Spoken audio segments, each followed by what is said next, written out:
Hey guys, Hidden Truths here. Welcome to this new video with a bunch of new stories. I'm trying to hit 10,000 subscribers and I think we can do it with your help. So please subscribe. It would honestly mean a lot to me. Now, let's get right into the stories. The email came in at 12:08 p.m., just as I was halfway through microwaving last night's rice bowl. Subject line, new credential added to Unit 4B. At first, I thought it was junk, some HOA update buried in unread newsletters. But I clicked anyway. Hello, Nathan Alvarez, it read. A new building access credential has been added to your unit, device ID #2037-7781. If this was not requested by you or another registered resident, please contact the front desk. I stood there staring at the screen while the microwave beeped behind me. I hadn't added anything. And as far as I knew, neither had Kara. We live in a madriz just outside downtown Denver. New build, badge access, overly bright elevators that smell like eucalyptus. Everything is tracked.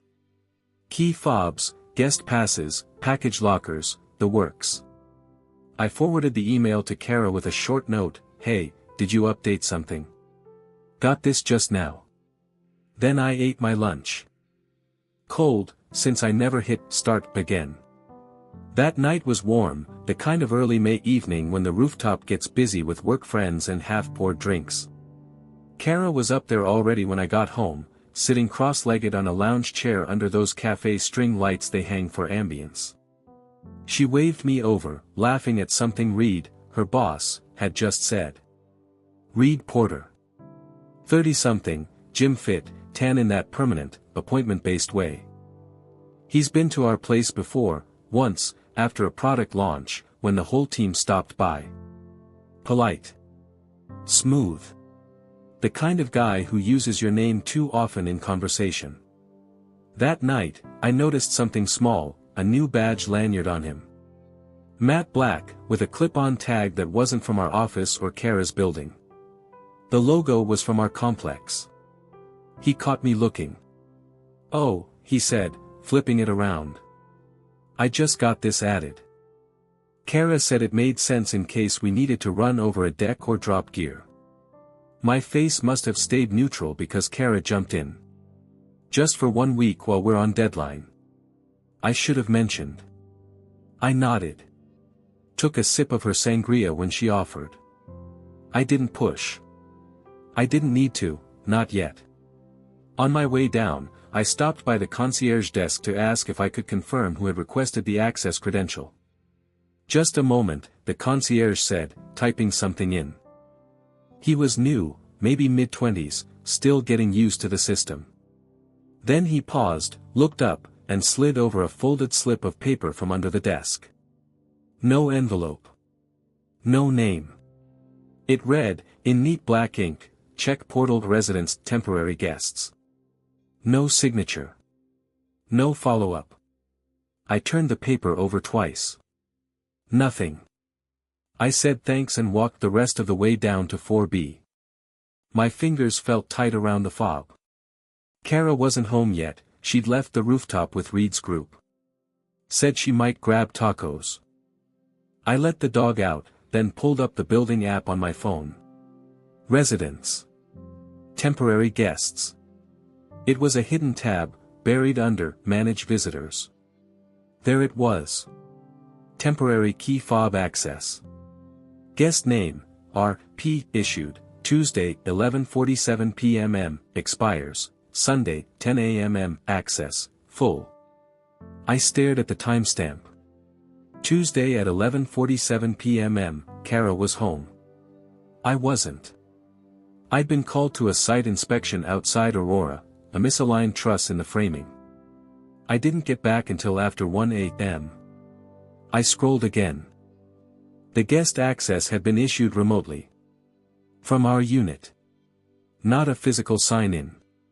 Not a walk-in approval. Just added. I opened my texts.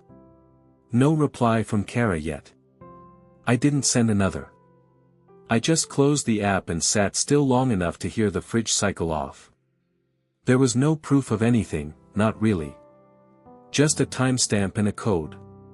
But the silence inside our unit stretched a little wider. And somewhere, someone had slipped me a note. I didn't feel anger. Not yet. Just an alertness, like something had moved under the surface of a lake I thought I knew. I'm not the jealous type, I'm really not. I know people vent about partners having friends or colleagues, but Kara's always been independent, social. I've never once policed that. But when you live with someone, you know the shape of their days. And lately, hers had shifted. Later returns. That overextended laugh when she recapped work dinners. A new charger left out on the nightstand. Her side of the closet rearranged like someone else had tried to find something. Still, I wasn't going to accuse. That wasn't my way. Facts first. Stories later. I saved the screenshot of the guest pass. Then I took the dog for a walk under those same cafe lights, which flickered once as the elevator doors shut behind me. The next morning, I didn't do anything dramatic. I walked the dog. Refilled the Brita. Answered emails about ceiling loads and beam spans.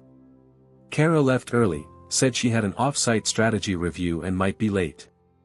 She kissed me on the cheek and grabbed her laptop without finishing her coffee. After she left, I pulled up the building access portal again. There's a log that shows every fob ping in the building. Residents, guests, deliveries, everyone. It's not designed to catch anything, it's just a list. Timestamps and access points. Boring unless you're looking for something specific. I searched for device ID hashtag 2037-7781. The duplicate. It pinged the front door on Wednesday at 5:42 p.m., the gym at 6:01 p.m., and then again at 1:19 a.m., by the elevator outside our hallway. The last one froze me. That timestamp, 1:19 a.m., was the night I'd been out at the site until nearly 2. Kara had already texted me goodnight by then. Claimed she was asleep. I clicked again. The security camera feed doesn't show unit doors directly, privacy policy, but the hallway cam faces the elevator. I watched a still frame at 1:20 a.m., a figure exits the lift, shoulders a bag, walks left toward our hallway. I couldn't see their face. But it wasn't Kara. That night, I didn't ask about it. We ate leftovers. She showed me a TikTok about a dog pushing a shopping cart. I laughed in the right places. Later, when the lights were off and she was asleep, I sat on the floor of the guest room with my laptop open. I checked our shared inbox, the one we use for furniture coupons and travel bookings. Kara rarely cleans it out. A forwarded receipt caught my eye. The sender was Blue Row Inn, a boutique hotel a few blocks from the office. Subject: thank you for dining with us. Timestamp: Friday, 9:42 a.m. 2 entrees. French toast, smoked salmon Benedict. Room service. Billed to room 603.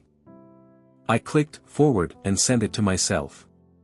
Kara had said the team did a breakfast thing after the campaign wrap. Just a group buffet, nothing fancy. But hotel breakfast isn't usually buffet. Especially not with an itemized receipt. I didn't make a spreadsheet. Not yet. Just a note in my phone titled, "For B details." Tuesday, guest fob issued, 11:47 p.m. Wed, guest fob entry, 1:19 a.m. Friday, Blue Row in receipt, 9:42 a.m. 2 entrees. Concierge note portal access. I stared at that list for too long. Facts first, stories later. Saturday, Kara suggested a late lunch. Something casual. "Let's go somewhere with nachos," she said. She smiled, brushed lint off my sleeve. She looked rested. Confident. I said sure. Ate half of mine. We talked about Nico, our neighbor's golden retriever, not kids. We don't have kids. People ask, but we've always shrugged. Maybe someday. I looked at her across the table and tried to feel what I used to. That sense that everything important was in the room already. But something in me had gone too quiet to reach. Sunday night, I checked the ride-share history linked to our shared card. Kara had used it that same Friday. Pickup near her office. Drop off? 2 blocks from the Blue Row. I added it to the note. Friday, ride-share drop, 7:38 a.m. Near Blue Row. When I asked how the team breakfast went, she said, cozy, and changed the subject. Told me she might get a bonus this quarter. Reed's pushing hard for it. I didn't flinch at his name. She leaned into the fridge, called out that we needed more oat milk. I stood at the counter, phone still in my hand, wondering what else the portal knew that I didn't. I don't think betrayal always crashes in. Sometimes it walks in the front door with badge access and a meeting agenda. The guest fob wasn't just a key. It was a signal. Someone else had been given permission. And that permission had my name on it, literally. My unit, my portal, my home. Still, I wasn't angry. Not in the firestorm way. I was just tracing a shape I hadn't noticed before. A second credential. A breakfast plate. An elevator camera that looked the wrong way. Just enough. I sat on the couch and heard Kara laugh in the other room. And I knew it was time to stop gathering. It was time to ask. We talked on Saturday. The apartment was quiet, dog at my sister's, no errands scheduled, no quick coffee invites to deflect. I brewed 2 cups. Kara sat at the counter, still in her hoodie, scrolling something with her thumb. I slid my phone over with the screen on. Can we look at something together? She looked up, neutral. Sure. I tapped into the list. The Notes app. Just facts. Timestamps, access logs, one line after another. No accusations. No italics for mood. When she realized what she was looking at, her mouth tensed. Not shock. Just a quiet repositioning, like she was recalculating something. I wanted to check first, I said. Not assume. She didn't touch her coffee. How long have you had this? A few days. Silence. She exhaled slowly. Okay. That was the first real answer. It started after Q1 offsite, she said, eyes on the ceramic mug like it might offer better phrasing. Everyone was buzzed. Reed booked a suite with a deck and invited a few of us up. It wasn't planned. I didn't say anything. It didn't continue every day. Not like that. Just, when things piled up. Or when I felt stuck. She paused. I know how that sounds. I nodded. What changed lately? She rubbed her temple. I think I wanted momentum. Not just in us. Everywhere. I wanted to feel like I was going somewhere, and Reed, he's all acceleration. Travel, approvals, backdoor deals. It felt like cheating the line. And our apartment became part of that? It was one time, she said, quickly. The night your project ran late. I let him in. He left after an hour. The fob stayed active 4 more days. She closed her eyes. I didn't clean up after it well. There was a long pause. Not dramatic, just the kind that fills in when you stop narrating and realize how much space the truth takes up. Were you going to tell me? I asked. She shook her head once. No. I figured it would fade. Office affairs don't usually have long legs. That part landed. Cold but real. She poured out more details than I expected. Reed offered a reference for a role in New York. She declined.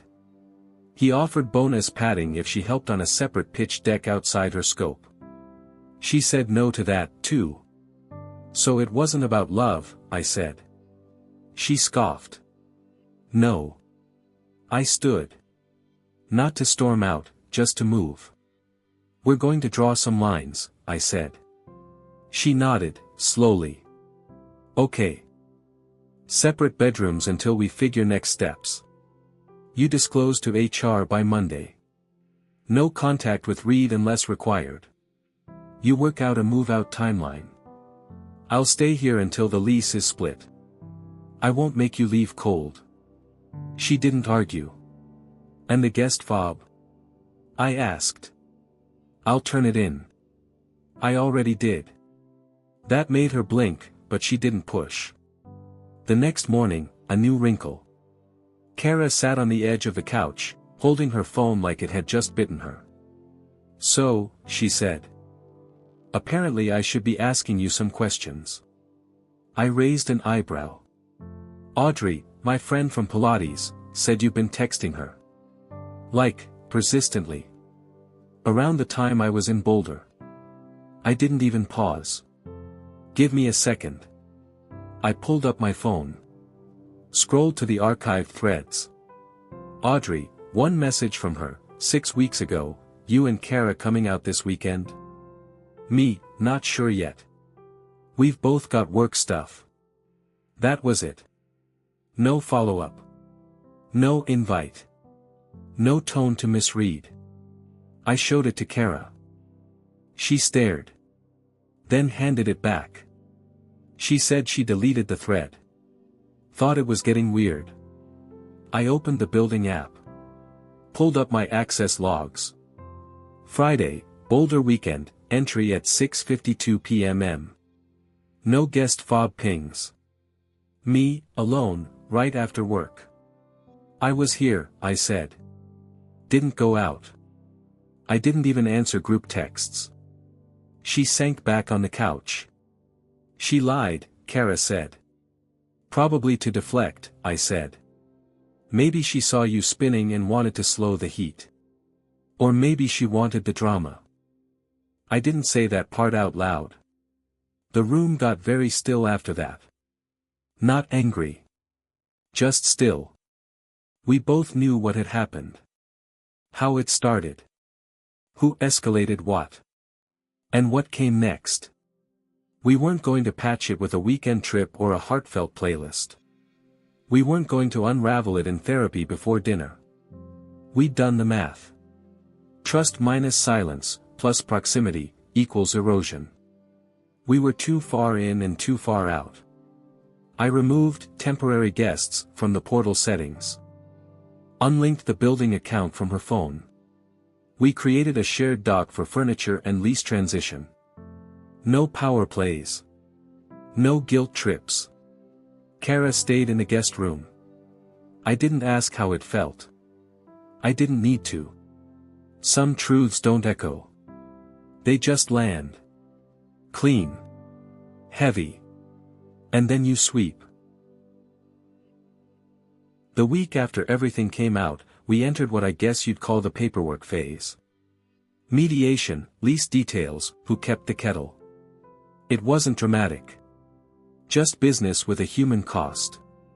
We split the lease cleanly. She'd stay until the end of the month. I'd take the living room and our dog, Maya. Weekends alternated. We created a shared group text, just logistics, no memory lane rehashes. Not even jokes. That was the thing about the whole breakup, it didn't explode. It just stopped. No shouting. No broken dishes. Just two people trying to keep the floor dry as something long and steady drained out. The day she packed up her side of the closet, I went for a walk. I didn't want to hover. That's not how we were built. Even now, in the wake of it, I couldn't stand the idea of pacing while she zipped suitcases and folded shirts that used to smell like our detergent. When I got back, she was gone, but she'd left the keys on the counter, both of them. Original and duplicate. I stood there looking at them for a long time.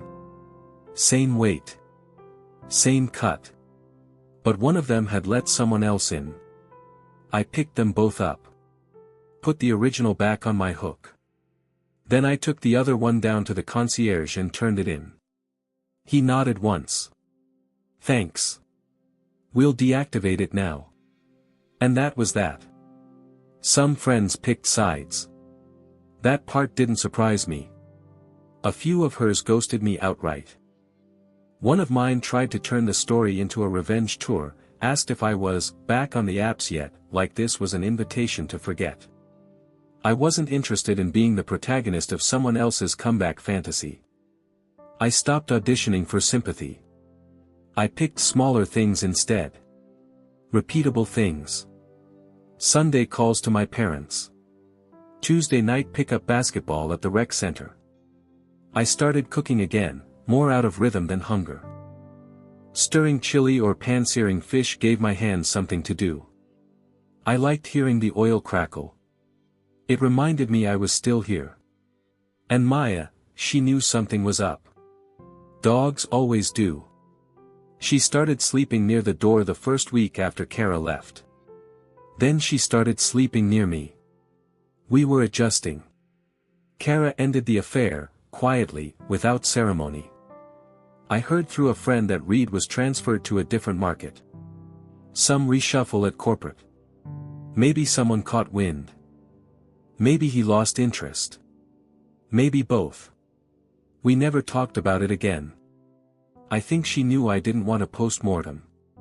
What was done was done. Still, sometimes I wondered what she'd expected to happen. If she thought it would give her leverage. Or clarity. Or just that small, bright feeling of being seen. I don't think she got what she wanted. Not really. But I also don't think she'll do it again, not like that.